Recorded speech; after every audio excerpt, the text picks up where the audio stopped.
for today. So as we decided yesterday, iska adha karne ke baad, there are two distinct parts to it, as you can see on the screen. A and B part hai isme. So we can possibly take a break at A and do the case study which was suggested yesterday, and proceed with the part B after the case, and then time permitting utna kar lenge. Next session mein we will accommodate that part.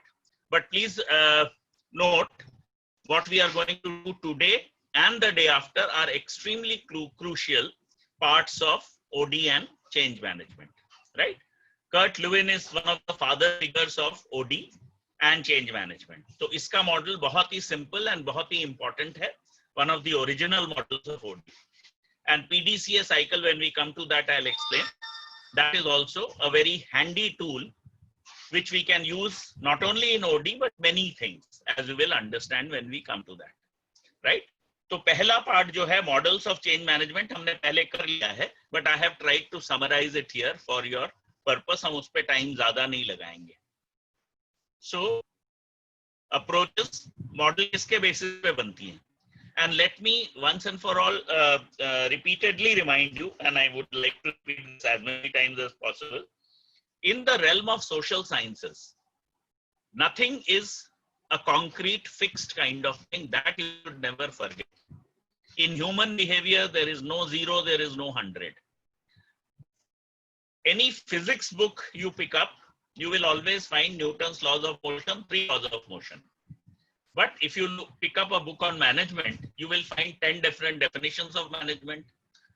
Somebody will say 5 principles of communication. Somebody will say 10 principles of communication. So in social sciences, things are not exact. And to the extent that what you are saying may be right, but exactly the opposite of that may also be right.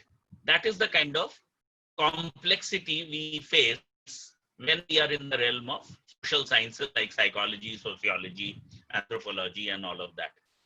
And management draws a lot from social sciences, right? तो approaches to organizational change ही हमने पहले किया है, आपको revise करने के लिए दे रहा हूँ. Rational change, strategic change, and action oriented change. क्योंकि सारे मॉडल्स इन्हीं तीनों चीजों पे बेस्ड हैं. तो मॉडल्स ऑफ प्लान चेंज कौन कौन से हैं? 4 वैरायटी के माने जाते हैं जनरली. जो हम आज करेंगे Kurt Lewin's model, which is very, very important and fundamental. Then there is a planning model. As you can see, incremental steps in the change process. इसके examples हम कर चुके हैं. उस टाइम पे मैंने शायद planning model आपको term नहीं दिया था, but it is like Kaizen. थोड़ा थोड़ा थोड़ा improvement करते रहिए आप, plan करके करते रहिए. PDCA जो आज करेंगे वो भी planning model है. We will get that. General models of plan change, जो simple basic OD जब हमने start किया था, डायग्नोसिस करनी है कि प्रॉब्लम्स क्या है और फिर प्रोसेस ऑफ चेंज को लाना है, क्या क्या स्टेप्स में लाएंगे, वो भी मैंने एक इसके बाद स्लाइड में आपको दिखाऊंगा. एंड देयर यू रिमेंबर कि हमने एक अप्रिशिएटिव इंक्वायरी की बात की थी. पुराना मॉडल था डायग्नोस्टिक मॉडल, जो डॉक्टर पेशेंट टाइप था. पेशेंट जैसे ही डॉक्टर के पास जाता है, हेलो हाय के बाद डॉक्टर पूछता भाई क्या परेशानी है. तो हम भी पहले ओडी में सही करते थे. ऑर्गेनाइजेशन में जाके हम, मतलब हमारे पहले के जनरेशन में जो हमने थ्योरी में पढ़ा, but we change that in our generation, we change to appreciative inquiry. वो भी आपको बहुत इंपॉर्टेंट याद रखना है. डायग्नोस्टिक मॉडल में क्या प्रॉब्लम आती है कि जैसे ही मैं आपके ऑर्गेनाइजेशन में आता हूं, I start asking you what are the problems in your organisation, you are a bit on the back foot. Why? Because अगर आप टू मेनी प्रॉब्लम्स गिना देते हो मेरे को, जो कि गिनाना चाहिए, तभी तो सॉल्व होगा. अगर आप गिनाओगे ही नहीं तो सॉल्व कैसे होगा? पेशेंट अगर डॉक्टर को बताएगा ही नहीं कि क्या परेशानी है, तो doctor can't do a thing. But problem with this is that if they give you too many deficiencies, in a way they are admitting कि हमारी जो करंट टीम है, हमारी जो करंट मैनेजमेंट है, दे हैव फेल्ड. तभी तो इतनी सारी problem I, which not many people are very forthcoming. Therefore, this model of diagnostics, हाँ साहब आपके ऑर्गेनाइजेशन में क्या प्रॉब्लम है, is not a very good approach to begin with. And that is why the concept of appreciative inquiry came. In appreciative inquiry, जो मैंने पहले ही class में शायद डील किया था, very briefly हम क्या करते हैं, we ask positive questions. We start with very much positive aspects of the organization. अरे साहब, आपका तो 50 साल पुरानी कंपनी है, बहुत अच्छा आपने किया है, that is why you are able to survive for so long. ऐसे ऐसे we try to give them a positive pep. अब पॉजिटिव गिनाने में हर बंदा बड़ा खुश रहता है, हाँ जी ये है, हमारा कंपनी ये किया, मैंने ये किया, मैं उसने ये किया. So all positives come out. That is only a kind of curtain जो हम उसको एनर्जाइज करने के लिए यूज कर रहे हैं. क्योंकि एज एन ओडी कंसल्टेंट जो पॉजिटिव तो है ही, हमारा काम तो है जो नेगेटिव्स हैं उनको हैंडल करना, टैकल करना, डील करना. So what do we then do? We say अच्छा बहुत बढ़िया, तो ऐसा करते हैं अगर हम और आप मिलके कुछ और अच्छा किया जाए कंपनी में, तो what do you would you like to do? क्या आप देखना चाहेंगे अगले 5 साल में हम दोनों मिलते हैं, हमारी टीम और आपकी टीम मिलती है, and we let us do something good further. अब वो अपने फ्यूचर के प्लान्स बताता है. नाउ काइंडली नोट, जो चीज वो चाहता है, obviously that means that is not happening now, तभी तो वो चाह रहा है. So we get a clue कि what are the shortcomings in the organization today which managers are wanting to change. So that is the diagnostic model, yes, but not in the typical form of doctor patient. It is more in the form of appreciative inquiry. Then action research model, very very rational. ये भी मैं आपको अच्छी तरह से करा चुका हूँ, 7-8 स्लाइड्स भी दिए हैं इसके ऊपर, पूरा का पूरा what is the data collection, analysis of data, very rational approach to OD. So these are broadly the 4 types of models that are there. But as I said, in social sciences we use a mix of models. जिस organization की जिस scenario में कौन सा model use होगा, we are not at all wedded to any one model. We use a mix of models fitting that organization's needs. With the result, lot of hybrid models come up, right? And gradually many of them are standardized and they are put into textbooks, right? And they become a model by itself. So this is Levin's theory, which we will deal with in detail. Most important model, as you can see, way back in 1948, 72 years back, he made a phenomenal model for OD. And I am not explaining this purposely because ये सब define करेंगे, बात करेंगे. Unfreeze, change, refreeze. These are the 3 simple terms he used in his model. Now, this is a general summary of all the models. इसको आप पढ़िए.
But कोई जो साथ हमने अभी देखा, they are there some way or the other, entering the organization and contributing or and contracting, sorry. तो contract हुआ between the OD consultant and the organization.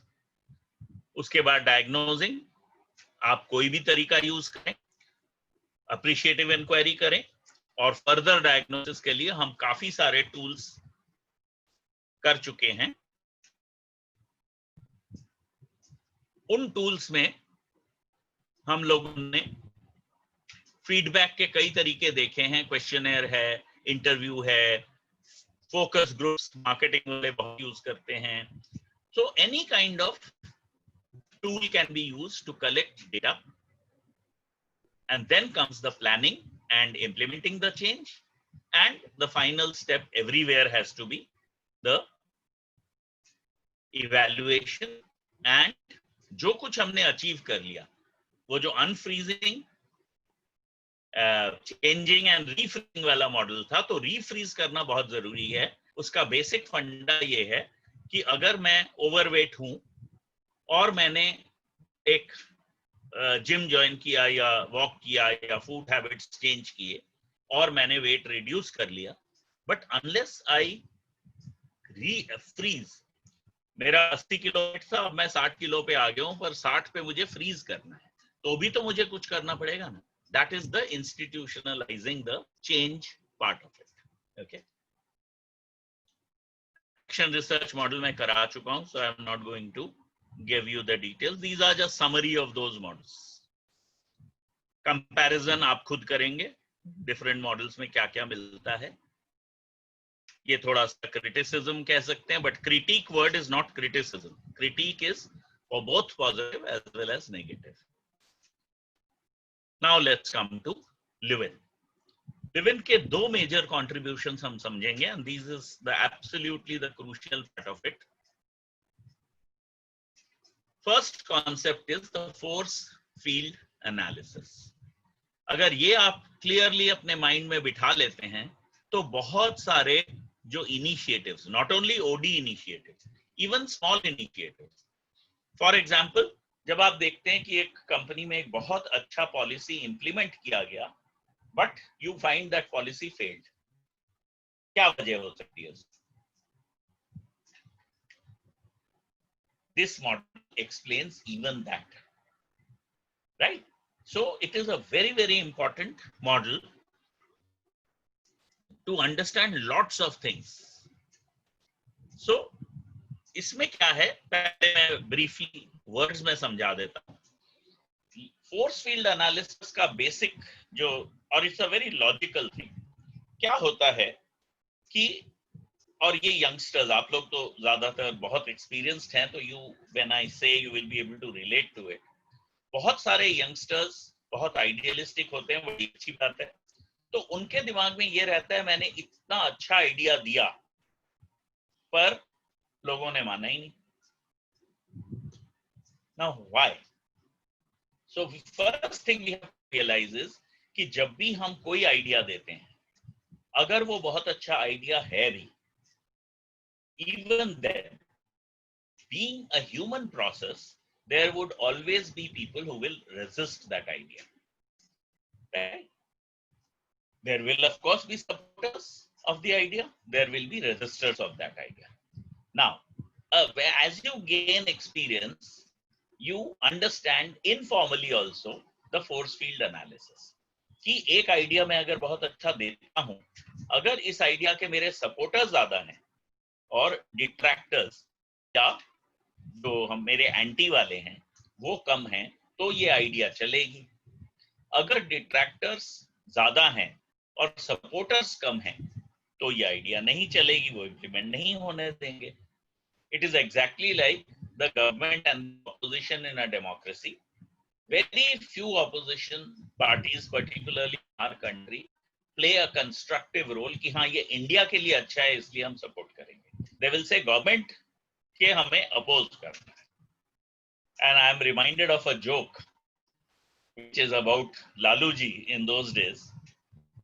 तो किसी जर्नलिस्ट ने लालू जी से पूछा कि लालू जी, आप जब यंग थे तब तो आपका जो पॉलिसी थी, फैमिली प्लानिंग की पॉलिसी थी, 2 या 3 बस होता था, फिर आपके 10 बच्चे कैसे हुए? So this guy, Laluji, is a very sharp humorist. So what did he say? अरे भाई, हम तो तब ऑपोजिशन में थे, तो सरकार का पॉलिसी अपोज करना हमारा काम था। So that is what is reflected in corporates also. that when you give an idea, when you want to implement something, there will be some supporting forces, there will be some restraining forces, anti forces. और idea तभी implement होगा, even if it is wonderful. Not that the idea is bad, but जब तक आप अपने favor में लोगों का माइंड नहीं बना लेंगे, आपको सपोर्ट नहीं मिलेगा, आइडिया फेल हो जाएगा.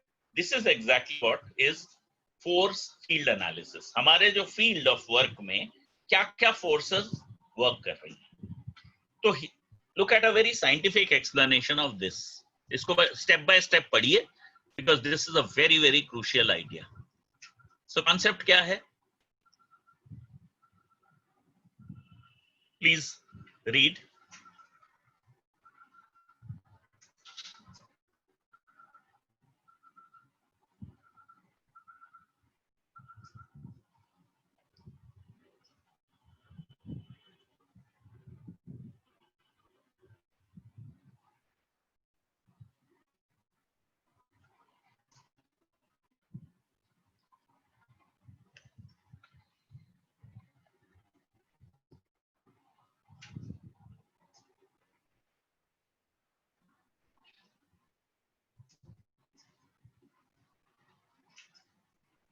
Right? And right now, all of us are sitting in some kind of a chair, right? And why are we able to sit? Very, very simple scientific explanation कि भाई gravity हमको नीचे खींच रहा है, गिराने की कोशिश कर रहा है, पर चेयर हमें उसको रेजिस्ट कर रहा है और हमें स्टेबल होके बैठने के लिए पॉसिबल हो रहा है. This part is clear. So next stage में when we go further क्या होता है, देखिए.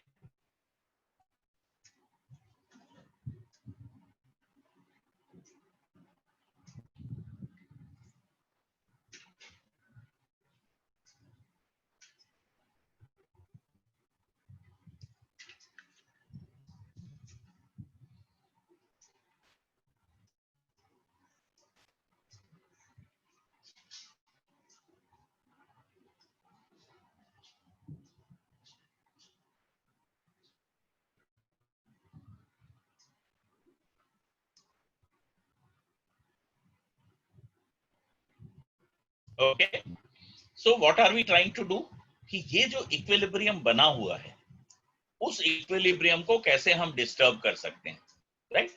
उस इक्विलिब्रियम को डिस्टर्ब करने का हमारा एंड ऑब्जेक्टिव क्या है, आपको गिराना. तो हम कैसे गिराएं आपको? सो वो आएगा इस तरह से. एक तरफ हम ग्रेविटी को बहुत बढ़ा दें तो चेयर की जो रेजिस्टेंस का अगर कांस्टेंट है वो उसके अगेंस्ट खड़ा नहीं हो पाएगा, and the chair will eventually break and you will fall down. This is what is going to happen, right? दूसरा हम क्या कर सकते हैं, we could leave gravity alone, उसको नहीं छेड़ते, बट चेयर को बहुत वीक बना देते हैं, कागज के चेयर पे आपको बिठा देते हैं, तो रेस्ट्रेनिंग फोर्स कम हो गई, तो भी आपको सेम, आप गिर जाओगे, तो सेम रिजल्ट आ जाएगा, है ना? थर्ड क्या कर सकते हैं,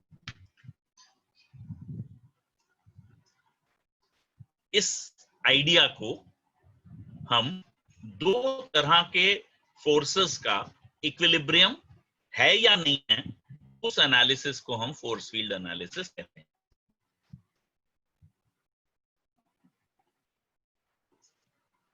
ओके, सो ये साइंटिफिक आइडिया जो बिल्कुल फिजिकल लेवल पे है, and there is no controversy on this, is used by Lewin for our mental forces. वो आपको दिखाई नहीं दे, ग्रेविटी भी वैसे दिखाई नहीं देता, का रेजिस्टिंग फोर्स भी आपको दिखाई नहीं देता, तो these are happening. So mental जो हमारे एनर्जीज हैं, मेंटल जो हमारे व्यूज हैं, those views come face to face. So there will always be some supporters, there will always be some resistors. And जब तक हमारे supporting forces ज़्यादा नहीं हो जाते, we will not be able to push through the ideas that we want to, even if they are great ideas for everybody.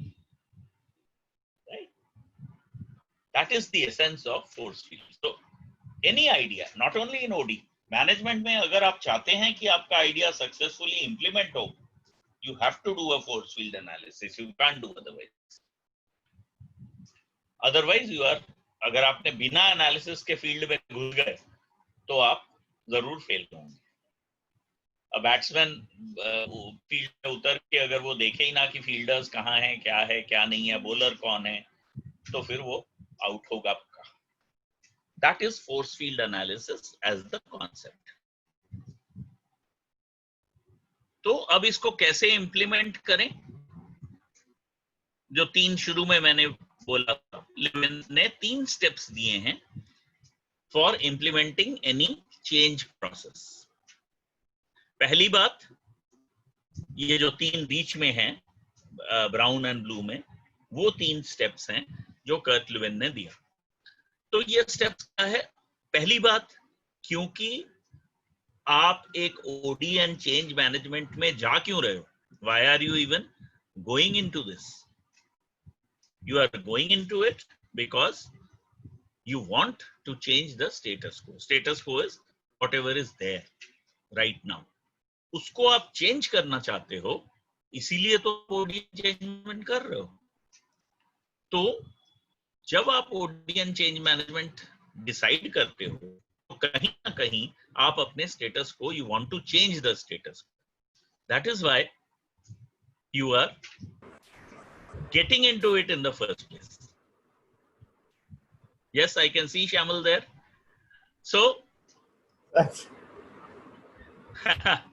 so the idea is that, yeah, I think there is some connectivity issue today also. Looks So like. I am happy if you can see the slide and if you that- can hear me properly. Yeah, we can hear you and see the slides also. Wonderful, wonderful. So those are the most important things. So that we are lucky, because there is, Alok also told me there is some connectivity at my end. So what we are seeing here is, Levin says that you are getting into an OD and change management in the first place to change what is there. Otherwise there is no need. Why do you need to change if you are happy with what is there? So therefore, first you have to unfreeze. Okay. So I am overweight. I want to change this. And that is why I'm getting into a gym or a routine of walk or food habits, dietary habits, whatever, right? So I have to unfreeze. Whatever I am doing, I have to get away from that. Then the second step he says is, what is your desired end state? Where do you want to be? In fact, all strategies, and if you go back to my slides on strategic business strategy and HRD paper, you will see this. There's a 9-step model where we ask these fundamental questions. Where am I? Where do I want to go? No amount of resources. If I do not know that I am sitting at X place, if I do not know that I have to go to Y place, any amount of aircrafts and cars and whatever will not help. So we need to move to a desired state. So we have to define the desired state. This is where we are. This is where we want to go. And now we start, because we have decided, so we start movement towards a desired state. I cannot lose 20 kg weight in a day. I have decided I am 80 kgs. I want to be 60 kgs. So that is my desired state. But I cannot expect it to happen in a day. Therefore, I have to go through a process. That is the change process. So once you unfreeze, then you get into the change process. So over a period of maybe 6 months or 1 year, I come down to 60 kg. That is the desired state. Then Levin cautions, if you do not, and this typically happens with, if any of you have joined a gym and quit after achieving the target or midway, you will find that you will keep putting on weight very fast again, which means only reaching the desired end state is not good enough. To be able to sustain that desired end state, you need to refreeze the good things that you have done. right? So the value of this model, as you see in the last para, is what can be seen in the following example, which we are going to go through in the next few slides. So first, I hope, because this is a very, very crucial thing, so I'm giving you a minute or so to really seriously think about it. It should be absolutely clear in your mind, and I'll quickly repeat also, and the slides also later on you will find a summary of this. So first thing, why am I going for OD and change management? Because I want to change something. I am not happy with the status quo, which is the current state. Now, how is this going to happen? So I have to set up what is my target. Where do I want to reach? Now I know where am I and where do I want to reach. So there is a gap. So the organization is 100 crores today. It wants to be 200 crores in 5 years. The organization is making a profit of 1 crore today. We want a profit of 10 crores in 5 years. The organization is making hardware. We want to get into software. The organization has a market share of 10%. We want to make it 40%. The organization has a profitability of XYZ. Now we want the profitability of this much. Coming to the human aspects, these days a lot of analytics is happening as to what is your spend per employee. To give you an example, because I worked most of my inside corporate career in manufacturing, so we had and factories, though I was in HR, but our calculation was that our salary bill should never exceed 11% of the total revenues of the company. That was the formula with which we were working. But come to IT and all, probably the salaries and the amount they spend on people is going to be 50 or 60% maybe. Because we were heavily dependent on heavy machines. These are machines making motorcycles and tractors and cranes and whatnot.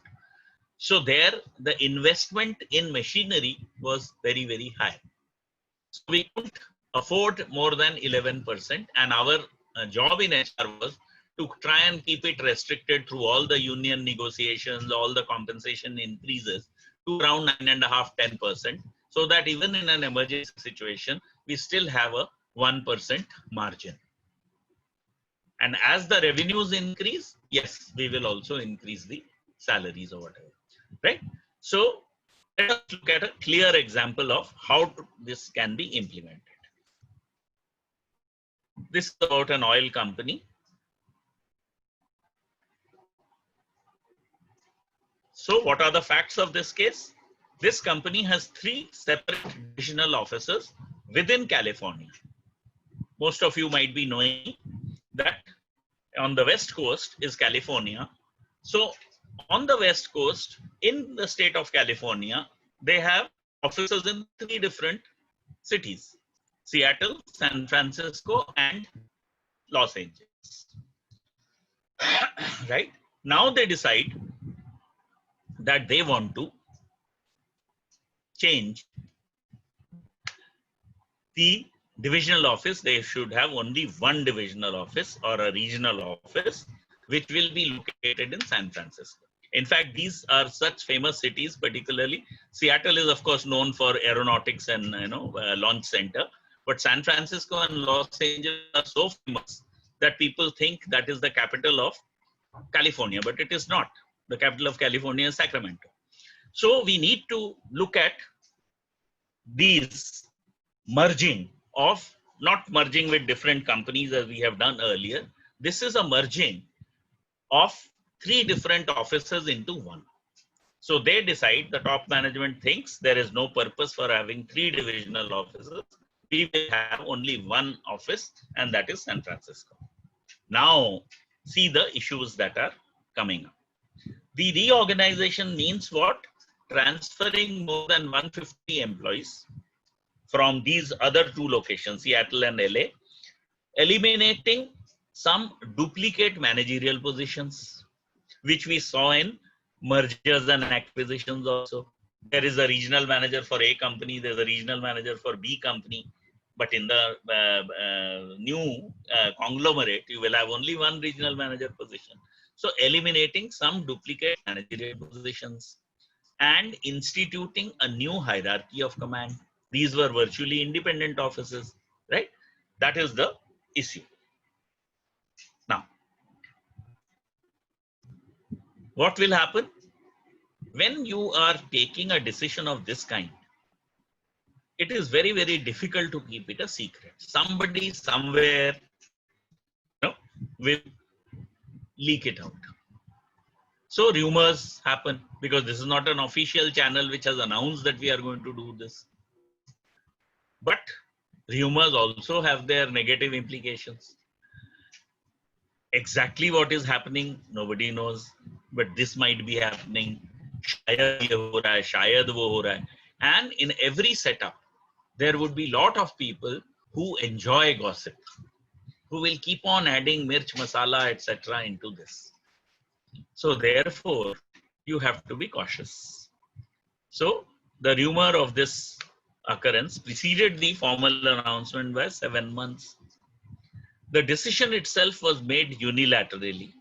Now they didn't take everybody into consideration because they expected a lot of resistance. And this resistance to change, we will see again, use the model of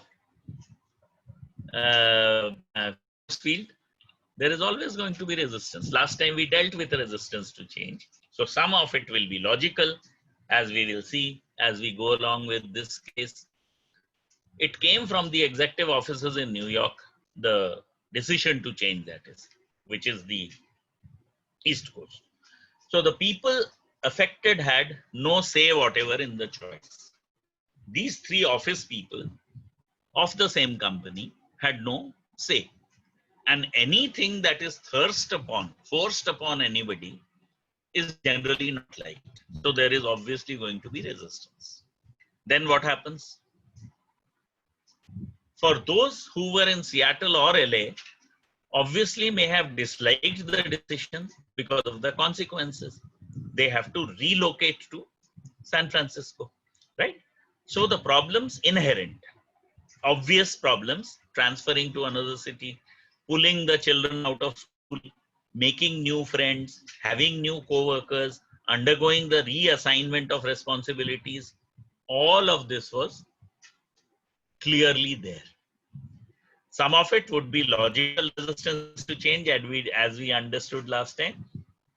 Some of it would be sociological resistance, which means group resistance, and some of it will be economic resistance, right? So we need to understand that there is going to be resistance, whatever reason may be. In actuality, but you see how they did. So in actuality, fewer than 10% actually quit the job. Now that will also depend on external factors. And what better than to understand this quitting business in current times? So many people are losing jobs. Things are so uncertain that here, how many people will quit their job just because they are not getting a raise, or they are in fact getting a reduced salary? So of course there are external factors also that influence any such decision, right? Now let's see further.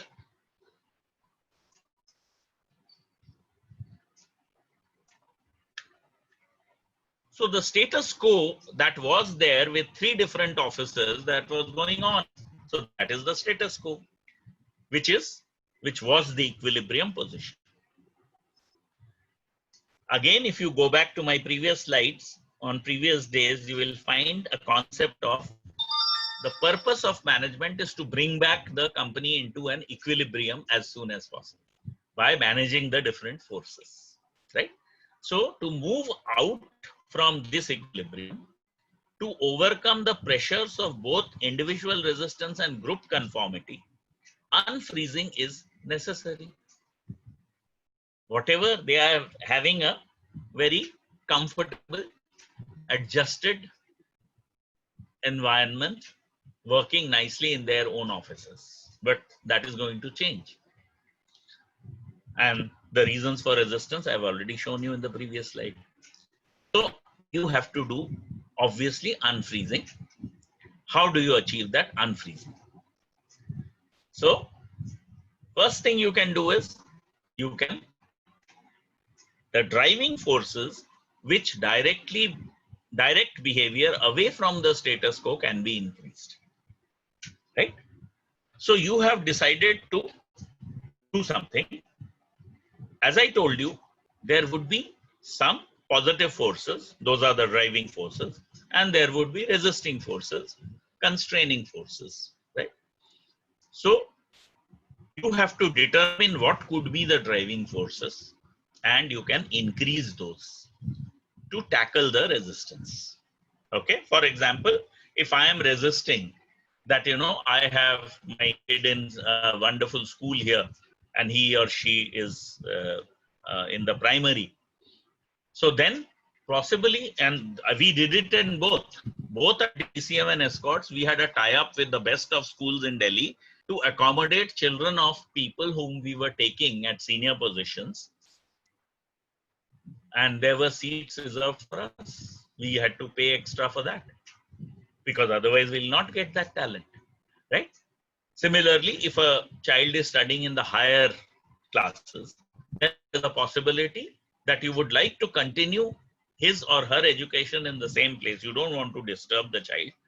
But if it happens to be a boarding school, the company pays the boarding school fees so that the child's education is not disturbed, to incentivize the parent to join in a different location. Another thing that we were using in Escorts, for instance, we were taking a lot of people from what you today know as Tata Motors. In those days, it used to be called Telco, Tata Engineering and Locomotive Company Limited. And in fact, I had acquired a nickname amongst my colleagues, and they were saying that, you are the Telcots man. You are bringing in so many people from Telco that, you are converting Escorts into Telcots.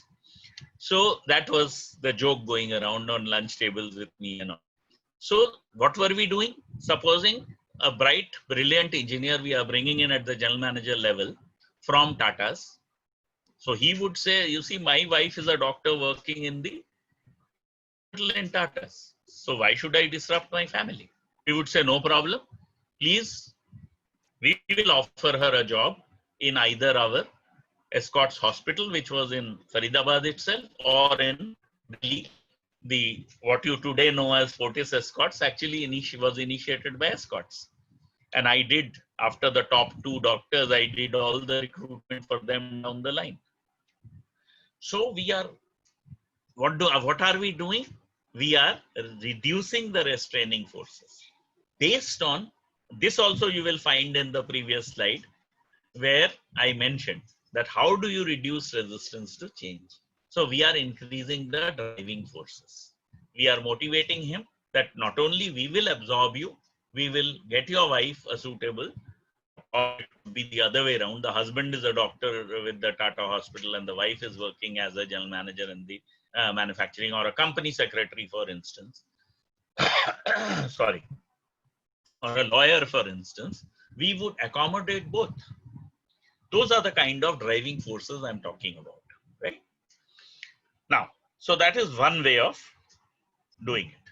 The second way of doing is, we look at the restraining forces which hinder and how can we decrease it. Okay. So we need to, example I gave you, the driving force could be increased salary, and the restraining forces, how can be, they can be decreased, is admitting a child in a good school here, or accommodating the spouse in a suitable position here, and all of that, right? And the third and the best is a combination of both. Now, this is a simple fundamental premise. There is an old saying, a rupee saved is a rupee earned. So what does it mean? On the one hand, if you reduce your cost of running the organization, it automatically adds to the profitability of the organization. You may be doing 100 crores of business last year, and you may be doing 100 crores of business this year. No change. But last year, your expenses were 90 crores. So you actually earned 10 crores. And this year, you spent only 85 crores. So your profit will go to 15 crores. So therefore, the alternative is to combine both. That is the best. Facilitating forces increase, restraining forces decrease. Right? So companies that have been successful in the past, and we have to always learn lessons from companies that have undergone a similar thing, are likely to encounter restraining forces because people question the need for change. Now, this is also a restraining force, and in successful companies. Why? Because people will say why the resisting forces are more. People will say, why do we have to change? We are making profits. Everything is fine. We are happy. Why should we get into a new thing? That resistance to change also comes up. And sometimes you don't even realize that why should successful companies meet such resistance? It is because they are very comfortable with their existence. Like for instance, in March, if somebody, early March or February, if somebody had said that, our entire lifestyle will change, how many of us would have accepted? Right? So initially, you also saw that the moment some kind of a relaxation was given, people were unable to relate to it, that this relaxation does not mean that the disease has gone away. It is only for our medical fraternity to reorganize things, plan it out better, etc.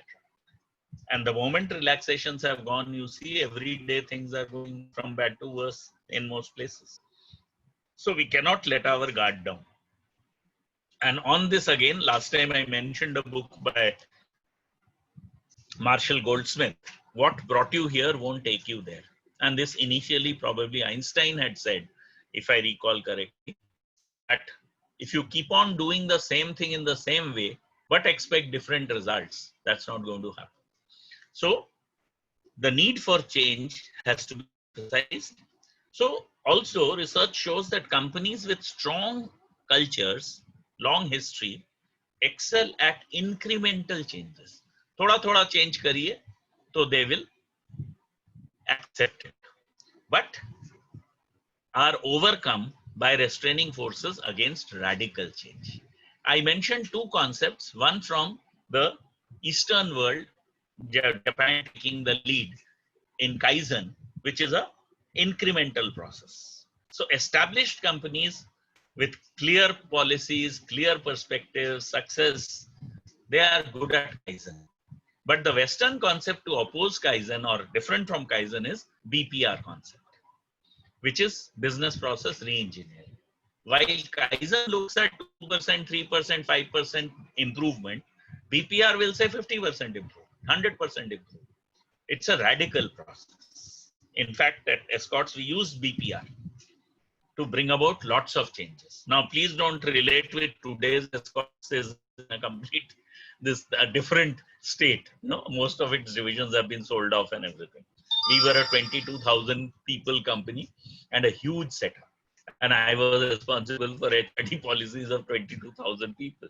So it was a completely different ballgame. So we need to look at this. And why is this important? Because you have to also study what is your reality. As I said in the beginning, you have to understand, where am I? Where do I want to go? Then only you can find out what are the options. So, are you a very strong culture company? Then be sure resistance will be more if you want to bring about radical changes. Are you prepared for that?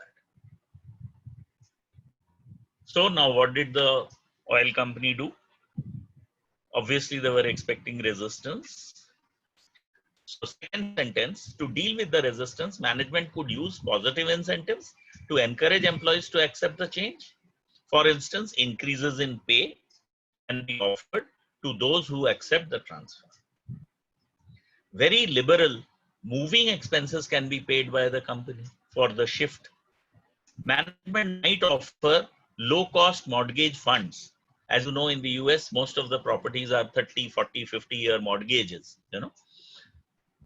So management might offer low-cost mortgage funds to allow employees to buy new homes in San Francisco, right? So these are the things that they thought could deal with the resisting forces. Of course, management might also consider unfreezing. And mind you, this is as they decided that we will do, that is the time when this is going on. What all can they do? This is how the thinking process must go on. Management might also consider unfreezing acceptance of the status quo by removing the restraining forces. That freezing, which is there in their minds, status quo, अभी हम comfortable है, change नहीं होना, उसको कैसे unfreeze करें? So employees could be counseled individually, taking care of कि उनकी क्या difficulties हैं. अगर आप वापस जाएंगे, मैंने जो आपको resistance को handle करने के तरीके दिए हुए हैं. First, I think point was providing solutions as per cause. मेरे बच्चों की परेशानी है, but a person who is unmarried, who has no such liabilities, for him it might be a good thing कि भाई पैसे भी बढ़ रहे हैं, दूसरी शहर में भी रहेंगे, थोड़ा वहां का भी देखेंगे क्या है. So it could be a completely different response. You know? Or for all you know, somebody's parents might be Indian scenario बोल रहा हूँ, US में it doesn't matter so much. कि मेरे तो पेरेंट्स ही चेन्नई में रहते हैं या मुंबई में रहते हैं, तो मुझे तो मौका मिल गया वहां जाके, मेरे तो अपने घर में रहेंगे, एल्डरली पेरेंट्स तो देखभाल भी करेंगे. It's all very nice. So different people will have different issues in their life. So if you want them to stay on, you have to look at their causes of resistance and accordingly try to find solutions. So each employee's concerns and apprehensions could be heard and specifically clarified. Assuming that most of the fears are unjustified, the counselor could assure the employees that there was nothing to fear and then demonstrate through tangible evidence. पहले convince करिए कि आप इतना मत डरिए जितना आप डर रहे हैं. Restraining forces are unwarranted. That is what at level 1 आप उनको counsel करके convince करिए, but there is a saying, the proof of the pudding is in the eating. तो मुझे दिखाइए कैसे ये हट रहा है. तो you have to do something, tangible evidence आपको दिखाना पड़ेगा for them to be convinced. Then, if resistance is extremely high, management may have to resort to both reducing resistance and increasing the attractiveness of the alternative that is being proposed.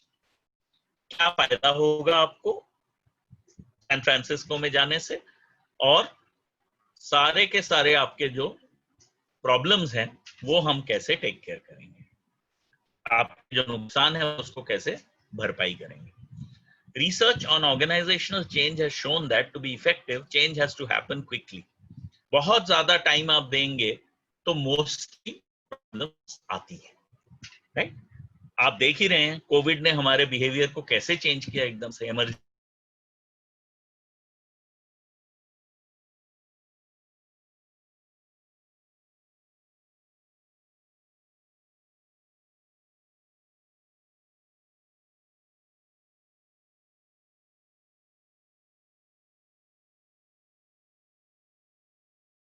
Can we all hear?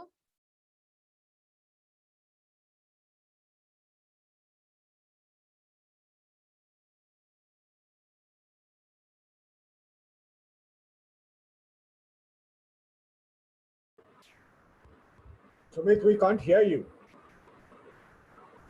if you want fast change, then you have to sometimes create a sense of panic. Only then people change. Sumit, we lost the last 2 minutes talk. Sorry. He's lost the last 2 minutes conversation here. Your voice was Okay, not no, wonderful. Thanks for letting me know, because this is very important. At what stage can I go back? And because this is I am purposely, I know that time is running out, but PDCA we have not even touched. But this is the crux of OD and CM. Yeah, So we have to devote time. it would be So nice if you could repeat from here. yeah, sure. So where I'm going back on the slides, please tell me if this is okay, or should I go back a slide more? This is okay. Yeah, this is okay. Right. So what are we saying?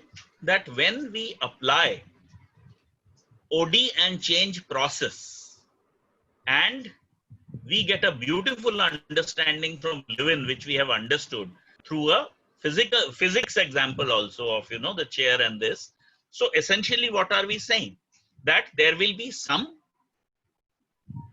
restraining forces which we have to overcome, and to make it attractive, we have to increase the facilitating forces. Like every employee would be interested in increase of salary.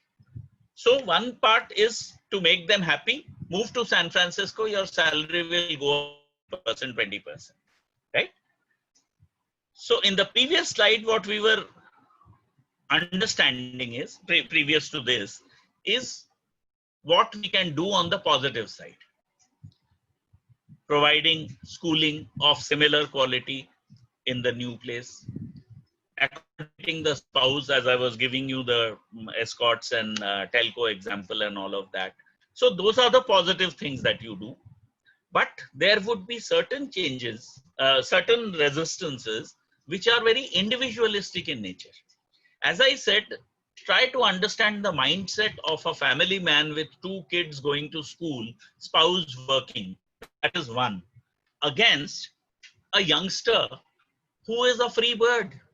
It does not matter whether you provide schooling or not. He is not interested in that. So we have to understand that that person's resistance, if at all it is there, is for a different reason. He would be very happy instead of that 10% increase. Don't give me any schooling or anything for my kids. That won't serve any purpose. Please increase my salary by 20%.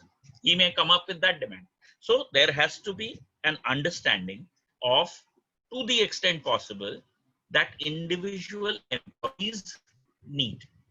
This is the essence of this slide, that management might also consider unfreezing the acceptance of the status quo. Everybody has the access, they are working, they are happy in their own city. That has to be unfrozen. So what can the management do? Employees could be counseled individually. By what is your specific problem? Let us see how we can help. And then the counselor should be able to prove to the employee that whatever resistance you are having is really it is not based on any strong foundation. You have misunderstood. This problem doesn't really exist, what you are worrying about. Okay. So for example, if I say that, you know, I have no problem otherwise going down south, but the food is a problem. You know, I cannot get used to this, and the South Indian might say that, you know, North Indian food may not suit. So do you have a solution to those kind of things, which are unfounded maybe, because there are restaurants, there are facilities available.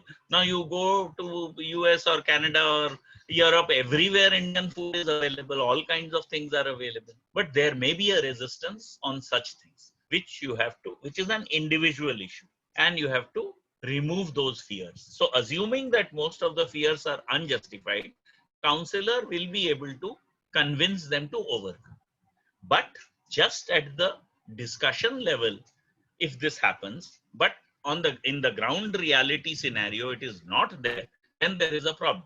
So you have to show some tangible evidence that this is not warranted. You have made a mistake in understanding the situation. Then the employee will accept it better. That is the whole idea of this. If resistance is extremely high, then of course, management has to do what? Resort to both reducing resistance and also increasing the attractiveness if the alternative of the alternative if the unfreezing is to be successful. So you have to tackle it at different levels. The union may have a problem, that is a collective grievance. So you have to handle it at the collective level. You have to sit with the union leaders, try to understand what is it. Individual managers, senior management, as I said, education of children is the issue. Youngsters, it could be a different issue. So we need to tackle it both ways. We cannot just one size fits all will not be the solution. That is the whole idea. So research on organizational change has shown that to be effective, change has to happen quickly. This is the point we were on from where we went back. Because there I was giving you the example of somebody who has been a smoker for 40 years. You keep on counseling, nothing happens. You will be astonished to hear this. One of my closest friends, a batchmate, in school. Now he is abroad for many, many years. He is a world-renowned cancer specialist, but he smokes. He's telling others not to, but he is doing himself. Now that kind of thing is very, very difficult to do. So there are situations where you need to create a sense of panic for a person to change. So we need to understand also that if you always talk of, be very, very nice, okay, we will change over time, over the next 50 years, it may not happen. Sometimes you have to put your foot down that this change has to happen. And organizations that build up to change do less well than those who get to and through the movement stage quickly, because we are able to create a sense of panic. And John Cotter's model, which is an improvement, I would say, or a development on the Lewin's model, you will see, and more practical when you have to actually do OD and CM. Lewin gave the initial thoughts. So that is what is the essence that usually it has been found.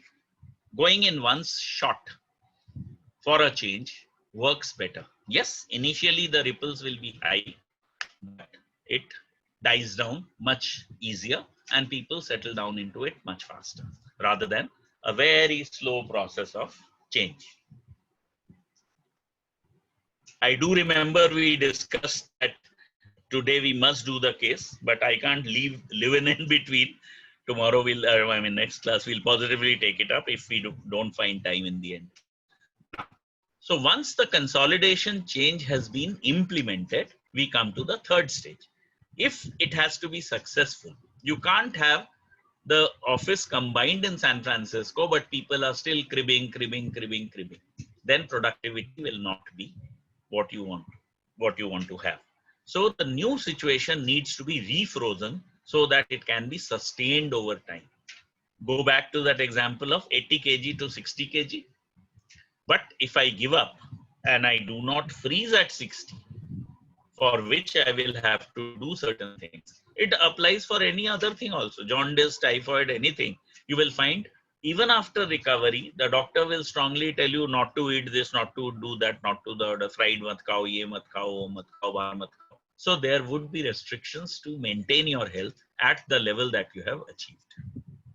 So unless this last step is taken, that is refreezing, there's a very high chance that the change will be short-lived and that employees will attempt to revert to the previous equilibrium state with which they were comfortable. So they may have landed up in San Francisco, but they are still unhappy. Oh, LA was so much nice, Seattle was so much nice, this, that, and the other. Then you can't expect productivity. So you have to do something further to maintain that. You have convinced them, they have joined in the new office, but you have to refreeze this the new changed scenario. So the objective of refreezing then is to stabilize the new situation by again balancing the driving and the restraining forces. So this is not a one-time effort. You have to be constantly aware of this. And this becomes clear in the PDCA model, which we may or may not be able to touch today, right? It will become absolutely clear that it is not a one-time solution. And if you go back to my change management slide, very first slide talks about, it is not about a one-time problem, a one-time solution. And everything will be hunky dory thereafter. That is like fairy tales. That's not going to happen, right? So, how could the oil company's management refreeze whatever it has consolidated? By systematically replacing temporary forces with permanent ones. For instance, management might impose a permanent upward adjustment of salaries. One thing which no one will ever resist in any organization is increase in their compensation. So that is one sure shot way of at least getting some kind of acceptance of the change. So that is one. The formal rules and regulations governing behavior of those affected by the change should also be revised to reinforce the new situation. Okay. Somebody might say, okay, please give me 3 months time because this important thing is happening.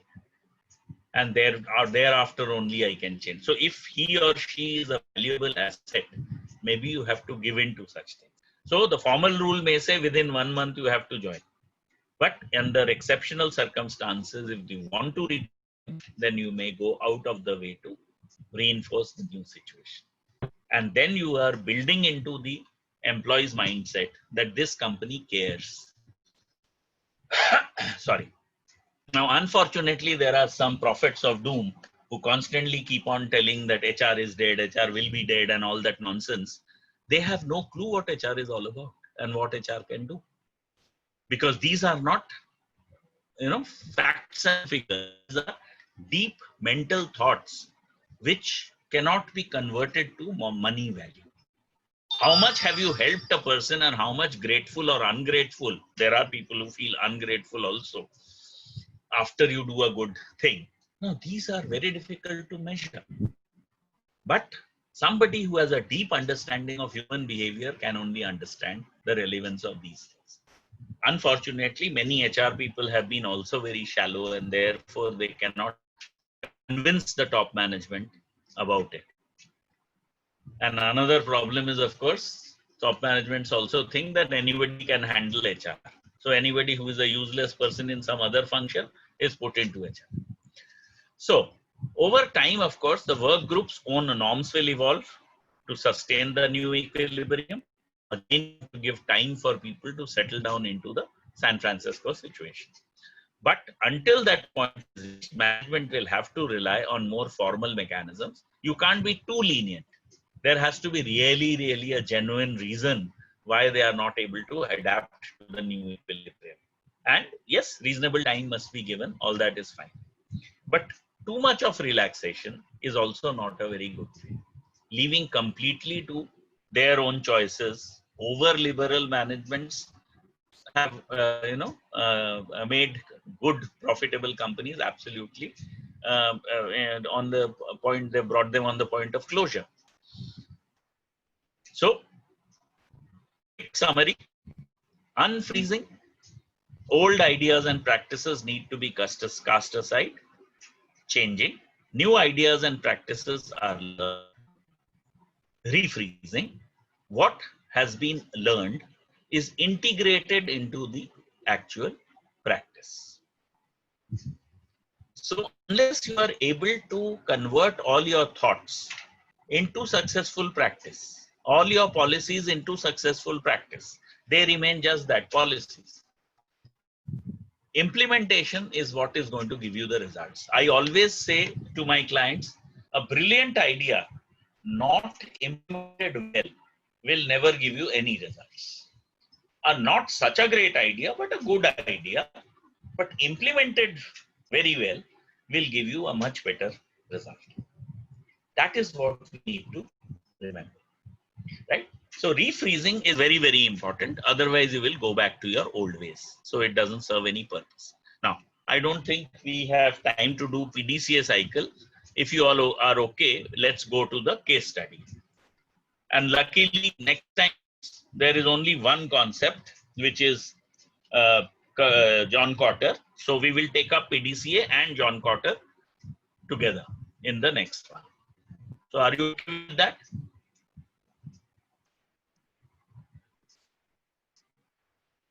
If you are ready with the case, the second one, that is merging incompatible organizational cultures, we can go into it. Otherwise, we can go further with the PDCA for whatever little time we have. Take a quick decision and put it on chat so that Alok or Arun can let me know what are we going, where are we going, because I can't see that Zoom window because of the connectivity issue. So quickly decide how many for the case, because case can be discussed only when you have read through and made your notes. Otherwise, there's no point.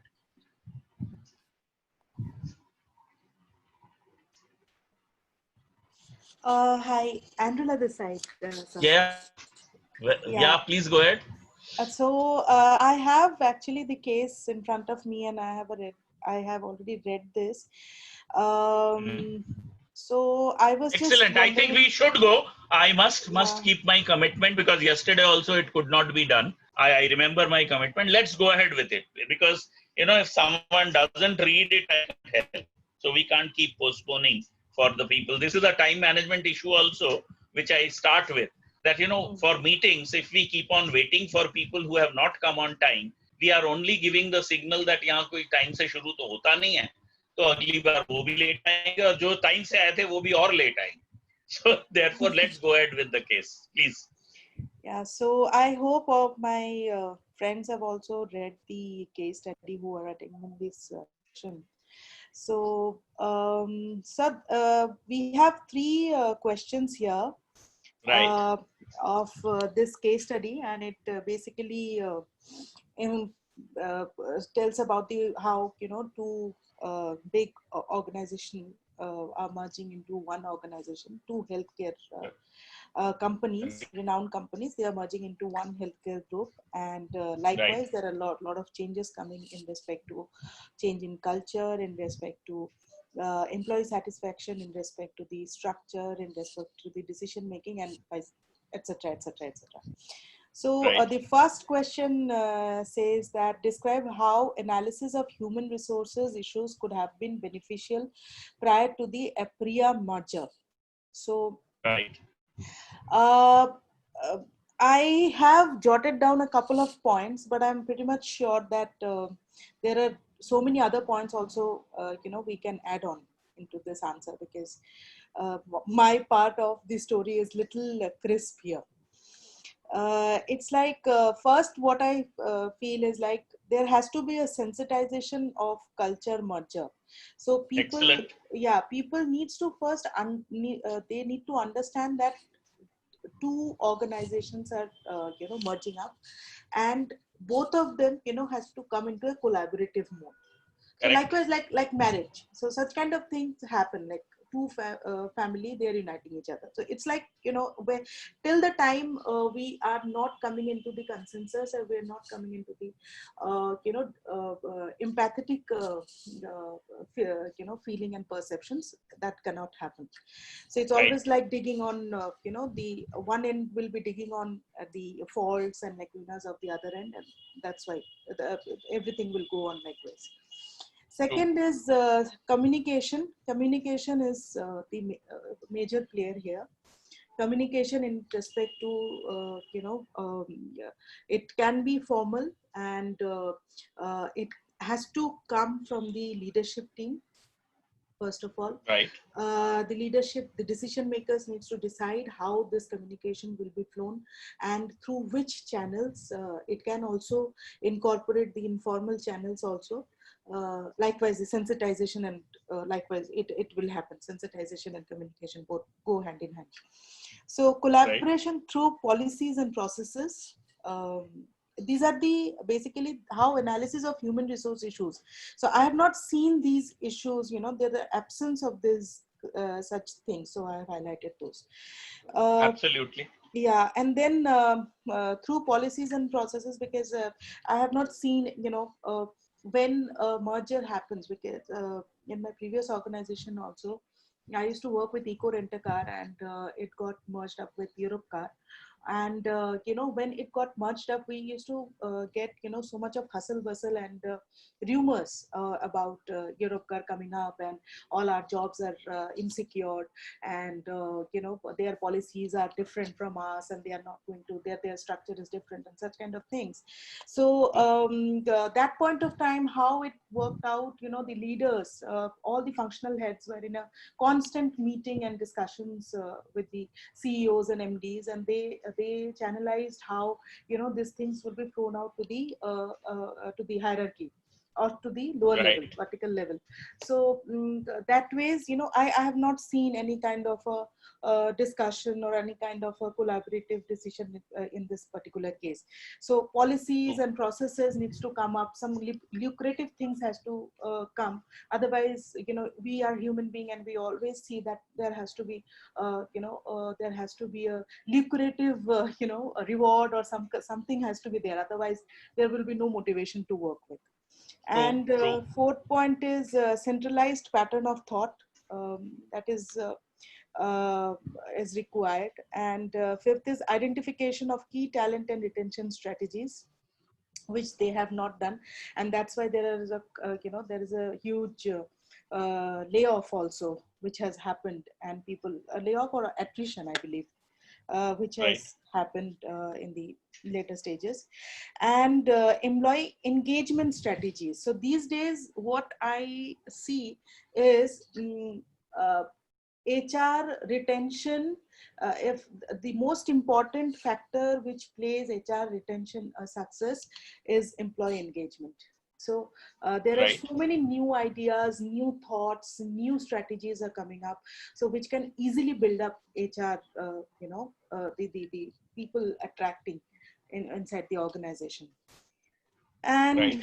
yeah, so there is another question. I don't know. I believe there will be some other points also which cannot. So that's why I wanted to know what my other friends who have written. Wonderful.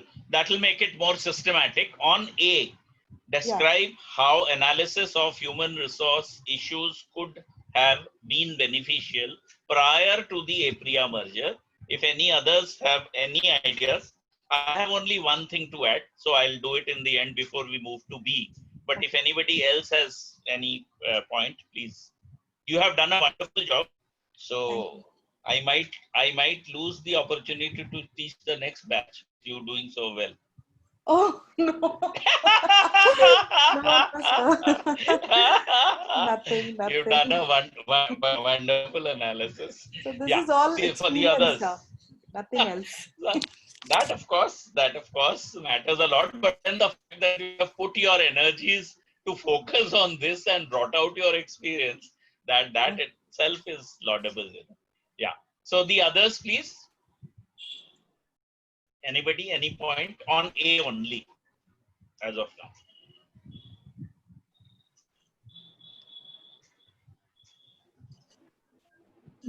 Sir, I think that clarity about the roles and HR, Right. how critical it is in insurance sector. HR is a strategic and a very crucial tool. So Right. how would this be employed? And there was a refocus, like the first paragraph of the case study says that the management wanted to refocus on home health service area. So how would Right. these be employed? A strategy of what is the expectation. So organizational strategy vis-a-vis human resource strategy has not been clarified Right. anywhere. So Correct. after that, all these parameters would come.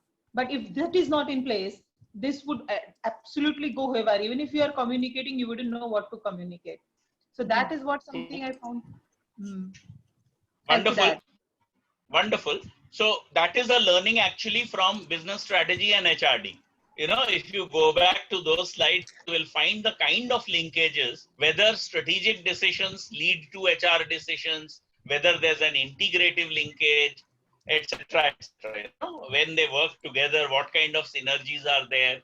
Now, the only thing that I possibly, after both of you, what I can add is just one thing, and this has been covered in one of my previous PPT files, is that the HR director of one of the companies spent one full week understanding the working of the other company, not in this one, I'm just giving a reference, and then came back and reported to his management that no, this should not go through, and they agreed that it should not. So that is where technically is called due diligence. So unfortunately, due diligence is done a lot in financial and marketing and other terms, but the due diligence of HR is proved to be the most important thing that should never be neglected.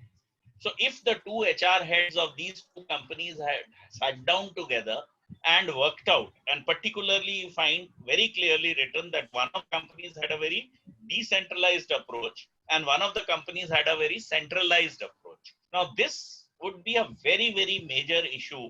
It is mentioned also in the body of the case, because you see, if I am used to taking all independent decisions, I don't have to seek permission of my boss. But then in the new company, we have followed the culture of the other one, where this is very, very centralized. For every small thing, I have to write an email and have to get an approval. Then I am just not used to that style. So those kind of conflicts will always arise.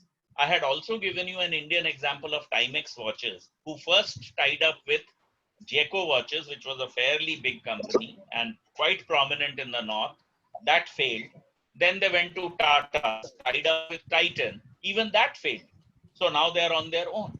So we need to have a very, very good Sir, due diligence. Yeah. Anybody else?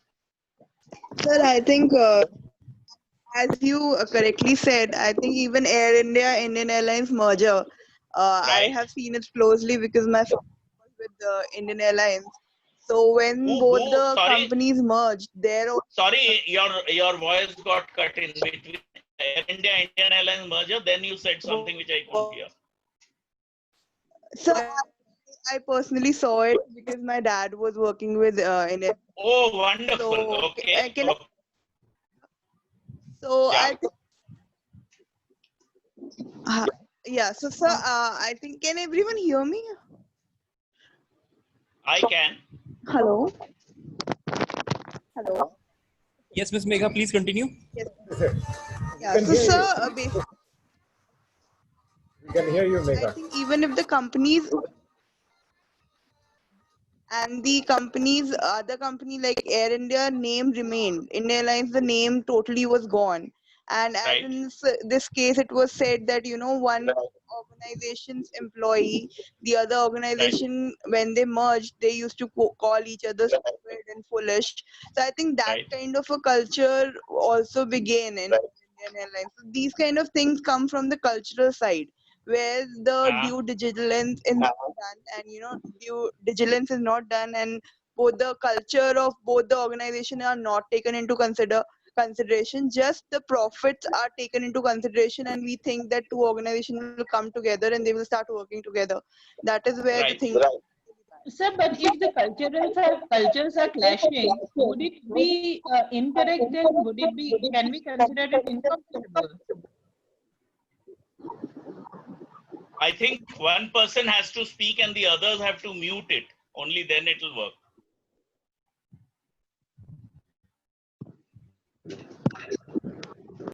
Yeah, Megha. So I think Binny had a question. Benita, yeah. Okay. Yeah. Okay. So, sir, what I was asking was that just because due diligence shows that the cultures are different, so Right. how would it be like? Okay, so this merger would not be logical. Yes. Very How true. would you? Okay, so after that we can give that recommendation, but because of the like this was a strategic move, they still go ahead. So can we say that it is impossible to integrate these cultures? How does Let me that put it strategy in. come into play? So let me put it into two parts. One part is the strict strategic management, genuine perspective, in which the ultimate objective has to run the conglomerate properly. In which case, yes, it should be a straight no. Coming to the Indian Airlines, Air India scenario, I have very close connections there because 3 of my section mates worked with Indian Airlines and retired from there. And one of my college juniors was the commercial director overall. She came from Air India and she was the HR director, and then she was the commercial director North. She has also retired, though they don't verbalize it. But from other sources, of course, I have discussions with them. But Air India, Indian Airlines mess up was a pure political mess up. It was not much to do with employees or any other things, but the political interests were the key factor for that merger not happening properly. So this is a different case altogether, where political interests created the mess, not so much the management perspective. True, true. That's very true.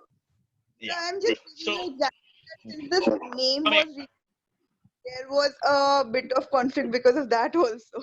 Absolutely. Because I am a rank outsider, so I pull their legs also. That I know you were not all that bad. 4 of them, that too. 3 students and 1 college mate. And the college mate reached the highest level also. She headed the entire north of Air India before retirement. So therefore, I have some insights on the positive sides, of course, from them. But then I am totally convinced that the mess up majorly, of course, there no single factor can contribute. The major reason for that failure was political, not so much management. Yeah. Do we have time? I think we have exceeded by 10 minutes already. So I will seek my boss's request. These 2 questions, bosses meaning Arun and Alok, whether we should stop it here and carry it on the next time. Sir, please Or can we continue, do sir. one? Not an issue. Not an issue. Wonderful, wonderful. Thank you so much. So can we come to B now if A is fairly clear? No, sir. Second So how question. to answer Yeah, this question? This is a case study. So if this case came in examination, how would we Right. answering it? So you first thing, okay, very good question you have raised for me to give you a general input also. Whenever you are handling a case study, particularly in an exam situation, my first little suggestion would be that please do a quick read of the case. Don't spend too much time. The first reading of every case should be a quick reading, just to understand what is this case about. Then you should read the questions carefully to understand what is it that you look for. And then go back and read the case carefully, keeping the questions in mind, because in exam you have a limited time frame. When you are doing it in a relaxed manner at home, you have all the time in the world to do it, but exam situation is different. So for an exam situation, I would strongly recommend quickly read through, not more than 3-4 minutes to read a case, just to understand what is it about, because otherwise you will not even understand the questions that are being asked. Then go through the questions carefully, decide what you have to look for. Go back to the case and read and mark, keep on marking. This is what I have to answer, use for my answering, for answering question A. This is what I have to do for answering question B, etc. And then add your views. There would be some questions which probably will straight away, you will get answers in the body of the case, but there would be others where your view is asked for. So here, if you go back to question 1 and read it, describe how analysis of human resource issues could have been beneficial. So obviously you are not going to get the answer inside. Whatever they did, little bit is given. So you have to think about could have been. So if you were the OD and CM consultant, how you would have gone. That's why I was talking of the due diligence in HR. And if you go through the previous PPT files, now I have sent up to 6. Today or tomorrow, I will send you 7 and 8 that we are completing. 8, of course, will be completed next time, and we will take on 9. So maybe I'll send 7 for the moment. So in the first question, you have to go talk about due diligence, particularly HR issues, highlight some of the problems that came up, and then answer why this would not have come up if it would have been taken up in the due diligence process of HR. Okay. Cultural matching. centralization, decentralization, plus the points that you all raised, right? Oindrila raised, Megha raised. Let us look at these things and see how we could have avoided. Now, obviously, it is your view that matters in this question. How human resources or issues could have been beneficial prior to the APM also. So for this question, your own views, you won't get much except what went wrong in the case study itself. And obviously your views will try to see to it that these things would not have gone wrong if you would have done it that way. Have I been able to communicate Yes, properly? so we do not have to write that we need to do some behavioral approach to OD or nothing, no theoretical base for giving the opinion, right? We just have to point out these issues that you mentioned. No, that won't help in answering A at all. I am talking of specifically of this case. Every case is different. Every question is different. For this particular case, the first question has nothing to do with what is already there. You only get what went wrong. So what would you have done? But, and in fact, one of the things that you have to mention is the things that went wrong, any sensible due diligence of the HR function would have indicated that these might go wrong. And therefore, we should have taken these steps. You know, that's the way this would be answered. Thank you, sir. Okay. So, do we go to B? We are very lucky. Alok and Arun have agreed. So, let's quickly go on to B and C. B, anybody ready with B? Given the problems, yeah, please, Megha, go ahead. Some actions which I thought was probably like once the due diligence was done and some issues were identified, like the decentralized and centralized decision making, and then there was processing the bills and all in the other company. So I think one thing which they could have possibly done is they could have sat down with both the HRs of both the organizations, and they could have jotted out a plan where they could have trained both the employees about the differences in the other organization, and probably made them acquaint them with the culture of the other organization, and eventually made the merger possible. Excellent. Excellent. Anything else before I add a thing or two? They could, yes. Vinita here. Yeah. Okay, Megha, continue. That's okay. That's my suggestion. That was what I thought. Yeah. Okay, so I felt that the first thing was whenever there is so much of change happening, there is a lot of apprehension. So that behavior cycle of denial and acceptance to that phase is always supported when you use some behavioral tools. So getting them together, fixed group interviews or group doing town halls would have helped much better to get the people employees on the same level. And after that, compounding the values of new organization and then repeating them, like we respect each other, we trust, we support, and doing that values would have worked. You need to, because this is a new culture that you are getting. Either way, the culture should be very clearly defined and should be repeatedly communicated through town halls, through, and then an area open. Okay, if anybody has problem, we are here to do it. So at an individual level and at a group level, issues also should, there should have been areas where they can vent out their feelings. Correct. And then. Yeah. I would like to add on. Please. Please do. Hello. Yeah. If my network is not stable that much, so if I'm not audible, please let me know. At least I am able to hear properly. Sumit here. Okay. So I would like to add on a couple of points here. As the question says, like given the problem in the example cited in the case, what actions could be taken before and after the merger to create better organizational culture? So it's a before after thing.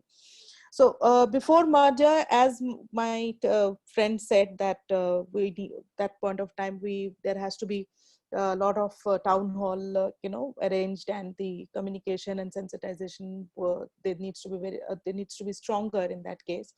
So what I feel is like restructuring strategies are also that is a important determinant in this area actually. So the leadership, the decision makers, that they need to think about the restructuring thing, because they need to identify the change agents basically.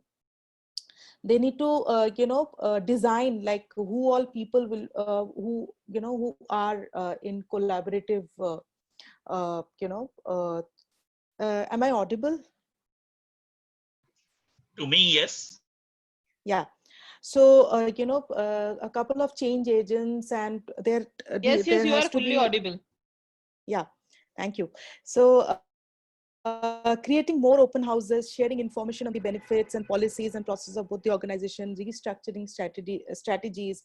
Then the nominations from both the organization should be encouraged, creating, collaborative short projects. So the identification of change agents. So there has to be cross-functional or what would I say, like two companies, the employees working over there, they can shuffle and they can work into the same project, or that kind of a thing. That is before coming into the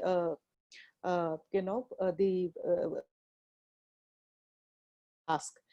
And training is, yes, very much required in this. And after merger is like retention of the key talent. Retention strategies has to find out. Engagement interventions, as I said, and manpower planning as per the function and job task capacity. So yeah, this way. Yeah, that's it from my end for this question number B. Okay, anyone else before I put in my 2 bits?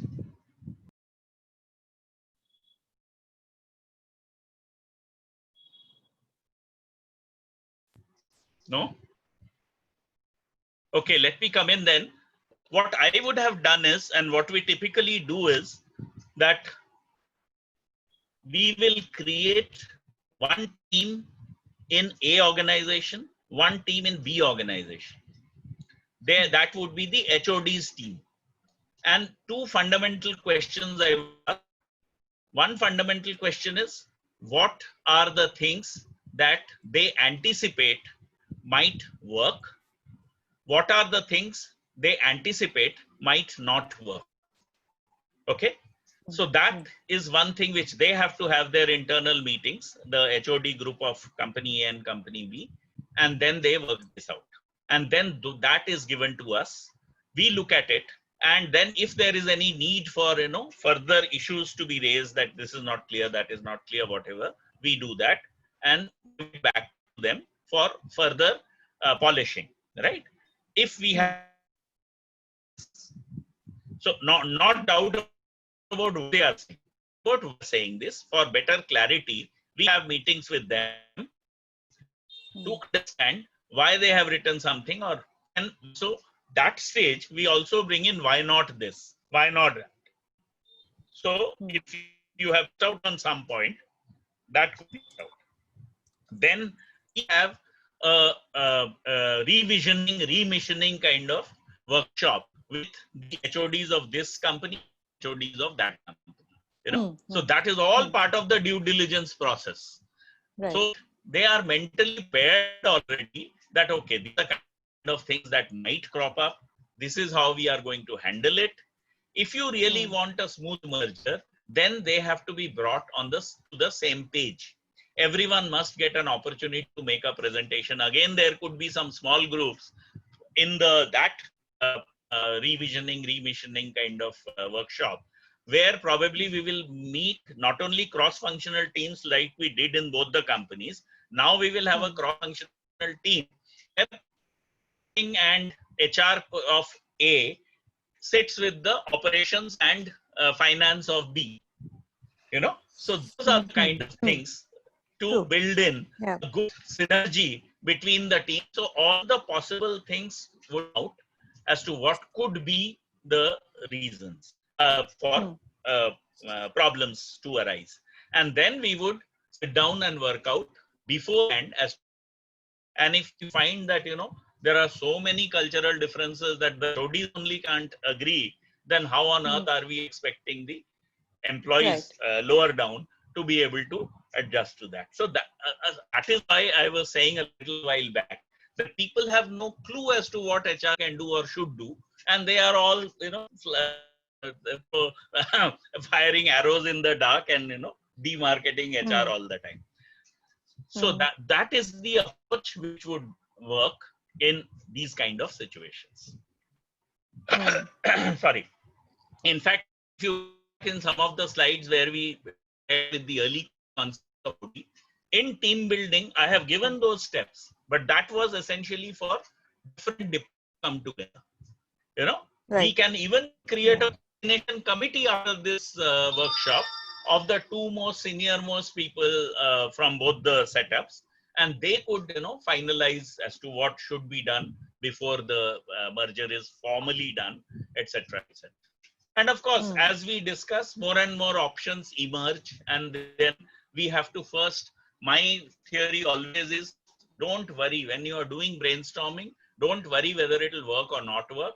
Don't keep on jotting down all these, then group them into some sensible boxes so that you can then tackle one box at a time and some kind of a policy document. That would be the approach that could be taken. Yeah. Yep.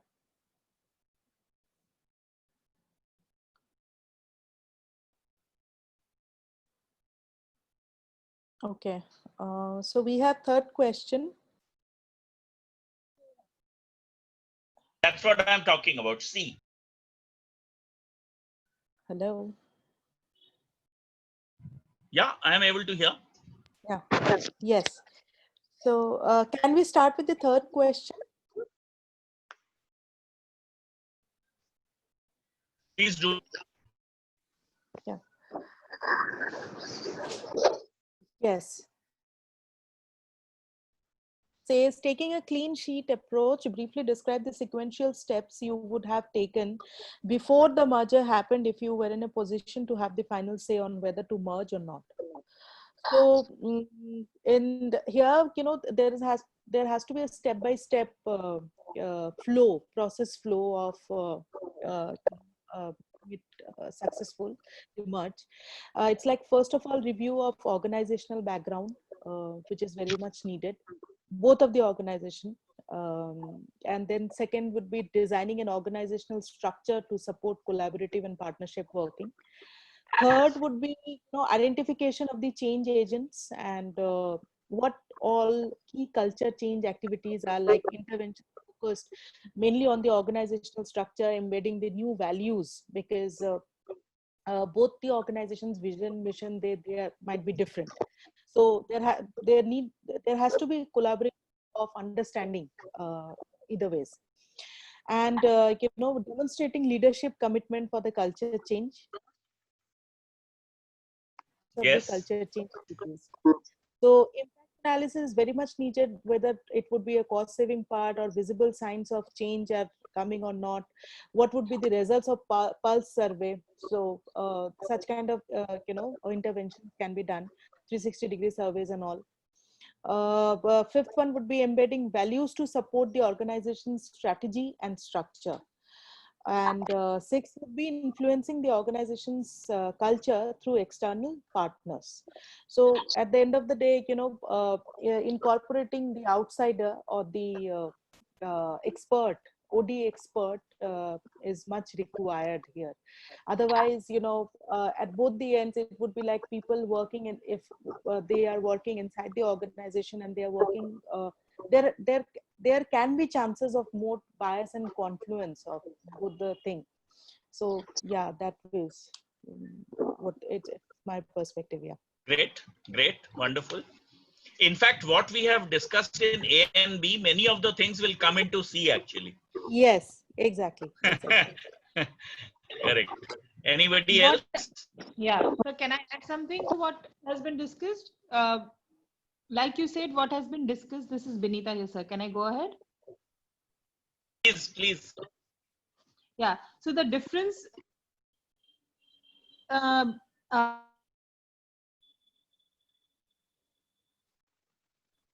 Unable to hear you, Vinita. Unable to hear you, Vinita.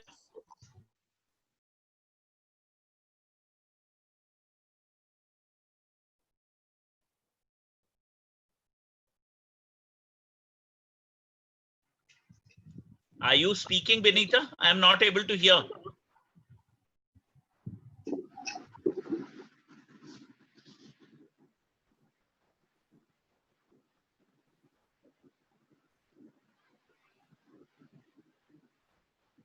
or not. Now there are some steps which Yeah, Benita, please go ahead. Now I. okay. Okay. So I do not know how much was I audible or not. So I'm repeating my entire answer again. I'm sorry if I'm repeating myself. No issues. So am I Please, please go ahead. okay? Please. So in addition to what we have already discussed in A and B, it should be there. But our focus is should be on this portion of the question, that if we are in a position to have a final say whether to merge or not, that is something pretty much the focus. So after due diligence and after the differences in the culture has been found, because I guess that is the biggest challenge that was found, we should have focused on selling the idea to the employees and doing pilot projects rather than pushing the merger.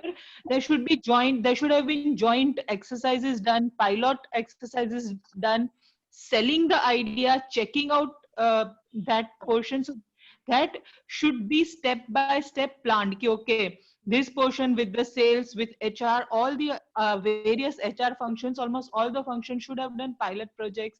That buy-in should have come before the actual merger.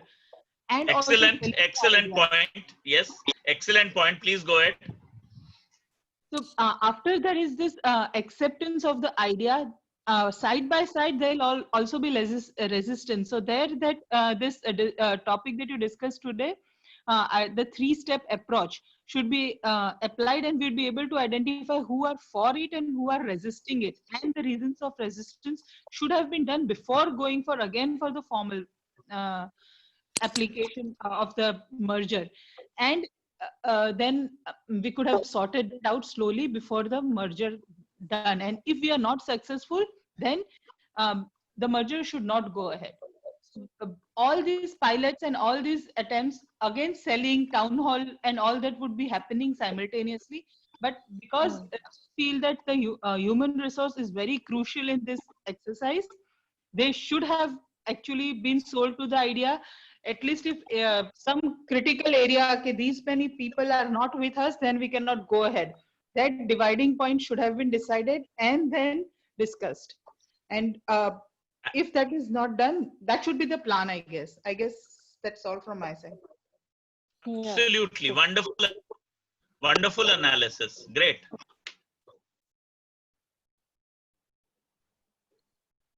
Any other?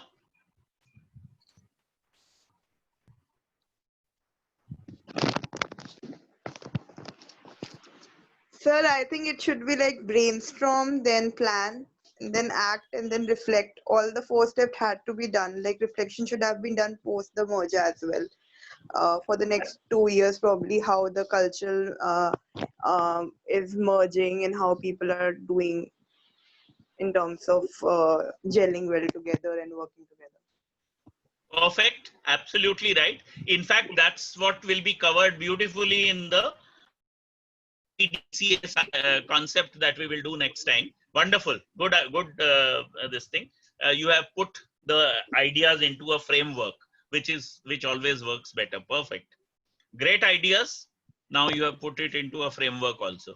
Any other thing before we end? Anybody else?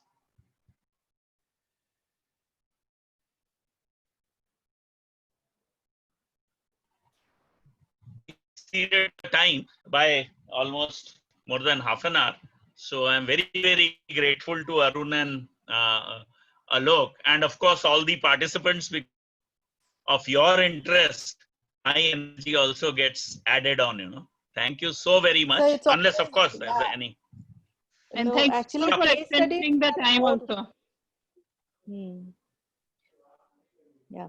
So case studies are more, they are more, they are very much as per the learning. So without Oh, case certainly. studies, we won't be able Most to understand certainly. whether we are on a right track or not. In fact, the oldest business school of the world, Harvard Business Yeah. School, they did their entire thing with casework, and that is what Yeah. was copied by IIM Ahmedabad. So it's all Yeah. case.